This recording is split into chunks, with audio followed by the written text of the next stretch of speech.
High বন্ধুরা, আমি তিথিকথা থেকে তিথি আবারও চলে এসেছে নতুন একটা ভিডিও নিয়ে। আজ বানাবো পুরানো বাতিল জামা কাপড় দিয়ে একটা পাপোশ বানানো।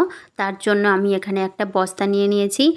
বস্তাটা আমি পাপোশের শেপে কেটে নেব। তারপরে পাপোশের সাইডগুলো এইভাবে মুড়ে সেলাই করে নেব। কিছু সিল্কের কাপড় এইভাবে টুকরো করে কেটে নিয়েছি। তারপরে আমি গুঁচুচের সাহায্যে এটা সেলাই করে নেব। এখানে দুটো গিট্টিই দেবে, একটা গিট্টি দিলে পরবর্তীকালে হয়তো খুলে যেতে পারে, তো দুটো গিট্টি দিলে একদমই খুলবে না।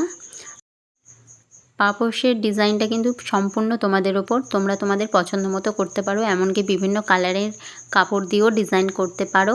শর্ট ভিডিওতে বুঝতে যদি সমস্যা হয় তোমরা কিন্তু আমার চ্যানেলে লং ভিডিওটা পেয়ে যাবে, সেখানে গিয়ে দেখে আসতে পারো। তো দেখো আমি এরকম কালারের কাপড় দিয়ে স্কোয়ার শেপটাই করেছি। তো কেমন হয়েছে কিন্তু কমেন্টে জানিও। এই ধরনের পাপোশ বানাতে কিন্তু তোমরা এখানে সিল্কের কাপড়গুলোই ব্যবহার করবে। সিল্কের কাপড় ছাড়া কিন্তু পাপোশটা ভালো হবে না।